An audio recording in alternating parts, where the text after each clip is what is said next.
Bismillahirrahmanirrahim. Assalamualaikum dear students. How are you? This is New Syllabus Primary Mathematics Workbook 5B. Year and चल रहा है, exams की तैयारियां हो रही हैं, तो हम भी बात कर लेते हैं एंड ऑफ ईयर रिवीजन की। पेज 157 पर क्वेश्चन नंबर 21 आज डिस्कस करेंगे। वीडियो एंड तक जरूर देखिएगा, अच्छी लगे तो लाइक कमेंट शेयर कीजिएगा। चैनल सब्सक्राइब नहीं किया तो सब्सक्राइब कर दीजिए। यहाँ पर हमसे कह रहे हैं machine makes 450 cards in 10 minutes. ठीक है, ये रेट का क्वेश्चन है, तो इसके अंदर आपको 10 मिनट्स में कितने कार्ड्स बन रहे हैं 450 वो बता दिया। How many cards does the machine make in an hour, तो एक घंटे में कितने कार्ड्स बनेंगे। तो बच्चों ऐसे क्वेश्चंस के अंदर आपको हमेशा रेट कैलकुलेट करना होता है कि एक मिनट में कितने कार्ड्स बनेंगे। जब एक मिनट का आपको पता चल जाएगा तो एक घंटे का आपको पता है कि एक घंटे में हमारे पास 60 मिनट्स होते हैं और हम उसको 60 से मल्टीप्लाई करेंगे जो भी आंसर आएगा, और हमें पता चल जाएगा कि 60 मिनट्स यानी 1 आवर में कितने कार्ड्स तैयार होंगे।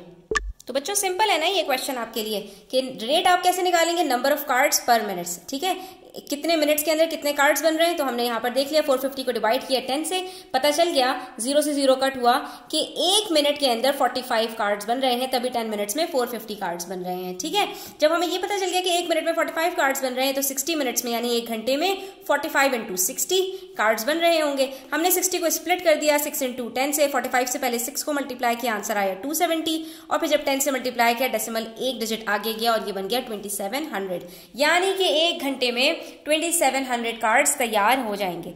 Then we have a question, a spinner has 8 equal sectors.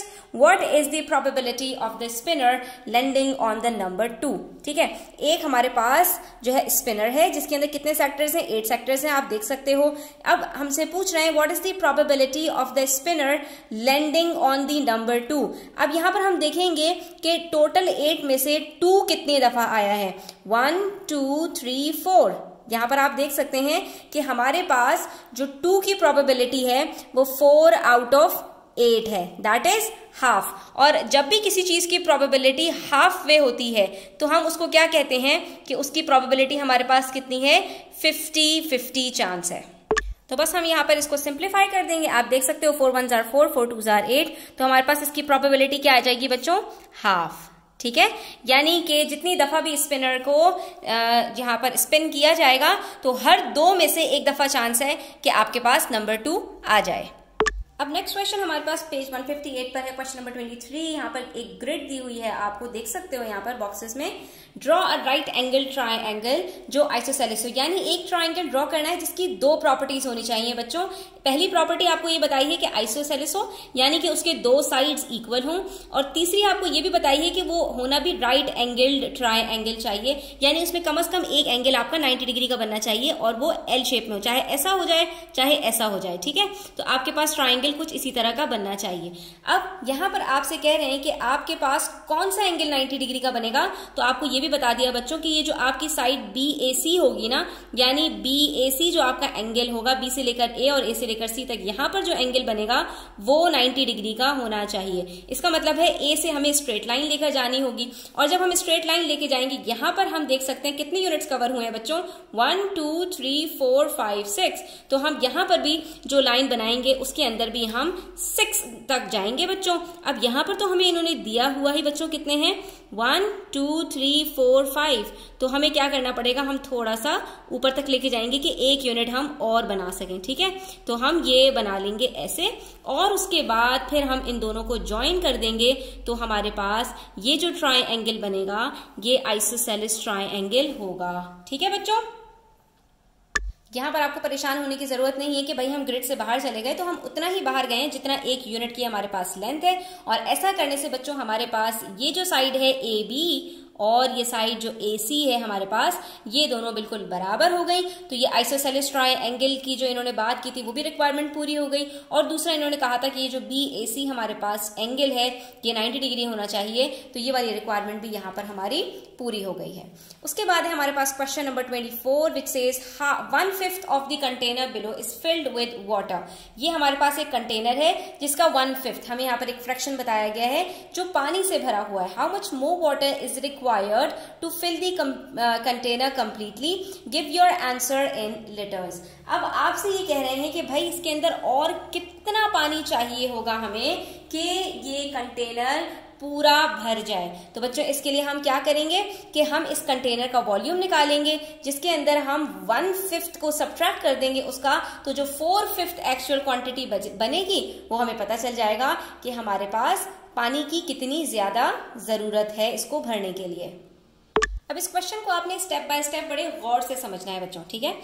ये आपको एक कंटेनर दिया गया है और इसको एक लिक्विड से भरना है। अब लिक्विड से भरने का मतलब क्या है कि हमें इसका वॉल्यूम चाहिए, ठीक है, जिसमें हमें कह रहे हैं कि 1/5 कंटेनर भर चुका है, बाकी कंटेनर अभी भरना है। तो हमें क्या चाहिए, टोटल वॉल्यूम चाहिए इसका, जिसके अंदर से हम 1/5 को अगर सब्ट्रैक्ट कर देंगे तो बाकी जो 4/5 बचेगा उतना पानी हमें मजीद चाहिए। अब वो 4/5 क्वांटिटी कितनी है इस पूरे डब्बे की, ये हमें कैसे पता चलेगा, तो ये आप देखिए। सबसे पहले हमने वॉल्यूम निकाला तो वो हमारे पास आ गया 240 सेंटीमीटर क्यूब, ठीक है, ये हो गया पूरे कंटेनर का वॉल्यूम।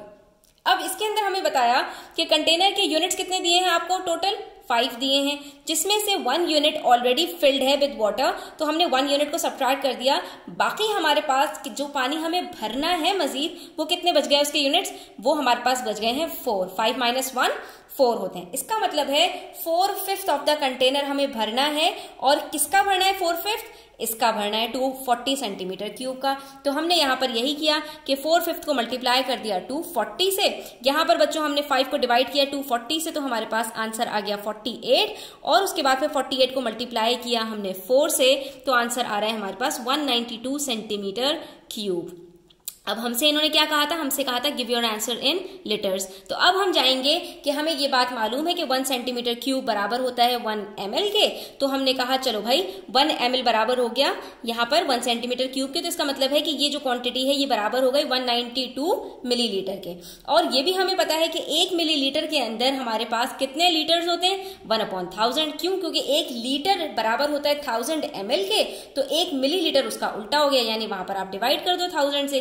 तो अब यहाँ पर अगर 1 मिलीलीटर बराबर है इसके, तो 192 मिलीलीटर बराबर होगा 192/1000 के, यानी 192 को 1000 से डिवाइड कर दो। और 1000 से डिवाइड करना आप डेसिमल के चैप्टर के अंदर सीख चुके हैं। आपने बस सिंपली क्या करना होता है, 3 जीरोज हैं तो डेसिमल को 3 डिजिट्स पीछे लेके चले जाओगे, 1 से पहले आ जाएगा और आंसर आ जाएगा आपका 0.192 लीटर्स, ठीक है। तो बच्चों यहाँ पर बेसिकली जो एंड ऑफ ईयर क्वेश्चंस होते हैं उसके अंदर क्वेश्चन आपका सिर्फ किसी एक चैप्टर से रिलेटेड नहीं होता, बल्कि पिछले चैप्टर्स के अंदर से 2-3 से लिंक कर रहा होता है। तो यहाँ पर आपको वो ये एग्जामिन कर रहे होते हैं कि आपने अपने सारे चैप्टर्स के ऊपर अच्छी ग्रिप हासिल कर ली है या नहीं, ठीक है। अब बात कर लेते हैं क्वेश्चन नंबर 25 पेज 159 पे, which says the table below shows the number of books read by Raju, Kate, genie and Tom in the month of June. एक महीने के अंदर 4 बच्चों ने कितनी कितनी बुक्स पढ़ी, वो यहाँ पर आपको सब गिवन है। In the month of July Kate, genie and Tom read the same number of books as they did in June. अब ये जो 3 बच्चे हैं, केट, जीनी और टॉम, ये जो तीनों बच्चे हैं, इन्होंने जुलाई में भी यही बुक्स पढ़ी, 30, 23, 23। The average number of books each pupil read increased to 24। हाँ, अब जो चारों का एवरेज आ रहा है वो बन गया है 24। How many books did Raju read in July? तो राजू ने अकेले जुलाई में कितनी बुक्स पढ़ी होंगी। थोड़ा सा ट्रिकी क्वेश्चन है, बट स्टेप्स को फॉलो करोगे तो ये क्वेश्चन आप आसानी से सॉल्व कर सकते हो। तो देखो बच्चों, बड़ा मजे का क्वेश्चन है। सबसे पहले आप क्या करो कि यहाँ पर आप जून का एवरेज निकाल लो। टोटल आपको गिवन है 12, 30, 23, 23। तो हमने यहाँ पर एवरेज कैलकुलेट कर लिया, इन सबको एडअप किया, आंसर आ गया 88 बुक्स, यानी इन चारों ने मिलकर 88 बुक्स पढ़ी हैं। और बच्चे कितने हैं, 4 हैं, तो इसका मतलब है एवरेज क्या निकलेगा, 88/4, 22। अब हमारे पास जून का एवरेज 22 निकल कर आ रहा है, ये हमने निकाला है खुद से। और यहाँ पर जुलाई का एवरेज इन्होंने हमें खुद से बता दिया कि अब जो एवरेज जुलाई का बन चुका है वो 24 है। इसका मतलब ये हुआ कि चारों बच्चों का जो एवरेज बन रहा है वो 24 है।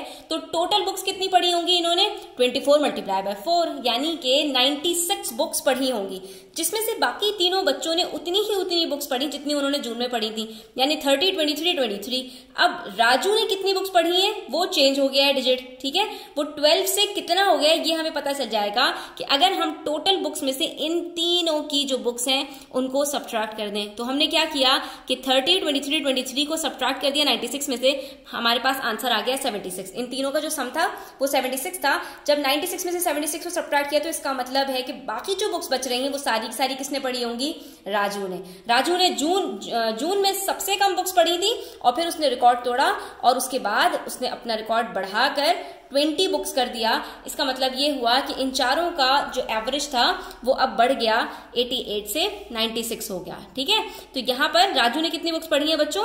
20 बुक्स पढ़ी हैं। उसके बाद हमारे पास है क्वेश्चन नंबर 26, जिसमें हमसे कह रहे हैं the table shows the parking charges at a car park. ये भी रेट का क्वेश्चन है। ठीक है, पहले घंटे के जो चार्ज होते हैं वो $1.5 है, उसके बाद हर आधे घंटे के ऊपर $1 चार्ज किया जाता है। How much does mister Lim have to pay to park at the car park from 9 AM to 11:30 AM? उन्होंने गाड़ी पार्क की है 9 बजे से लेके 11:30 बजे तक, 9 से 10, 10 से 11 और 11 से फिर 11:30, यानी 2 घंटे और आधा घंटा, यानी 2.5 आवर्स के लिए उन्होंने अपनी गाड़ी पार्क की है। तो पहले घंटे के लिए 1.5 लगेगा, उसके बाद वाले घंटे के लिए $1 चार्ज होगा, और उसके बाद वाले आधे घंटे के लिए भी आधे घंटे के लिए $1 चार्ज होगा, और उसके बाद वाले आधे घंटे के लिए भी $1 चार्ज होगा। तो हम देखते हैं कि हमारे पास यहाँ पर टोटल कितना आ जाएगा। सिंपल क्वेश्चन है बच्चों, यहाँ पर आपको सबसे पहले ये पता लगाना है कि कितने घंटे के लिए गाड़ी पार्क की गई है। तो ये हमने पहले ही पता लगा लिया कि 2.5 आवर्स के लिए है। पहले घंटे के लिए $1.5 चार्ज हो रहे हैं, डॉलर्स चार्ज हो रहे हैं। उसके बाद कितने आधे घंटे बनते हैं हमारे पास? 10 से लेकर 10:30 बजे तक एक आधा घंटा, 10:30 से 11 बजे तक दूसरा आधा घंटा, और 11 से 11:30 तीसरा आधा घंटा, और हर आधे घंटे के ऊपर $1 चार्ज हो रहा है। तो कितने आधे घंटे हमारे पास? 3 आधे घंटे हैं, तो उसके अंदर हमारे पास कितना चार्ज होगा? 1 into 3, दैट इज $3। 3 को आप 1.5 के साथ ऐड करोगे तो आपके पास आंसर आ जाता है $4.5, यानी कि उसको जो पे करना पड़ेगा वो $4.5 पे करना पड़ेगा। ठीक है, अब यहाँ पर हमारे जो क्वेश्चंस थे बच्चों वो कंप्लीट हो जाते हैं 26 तक। आई होप कि आपको काफी सारे इसके अंदर हेल्प मिली होगी। Thanks for watching the video till the end. Take care, अल्लाह हाफिज।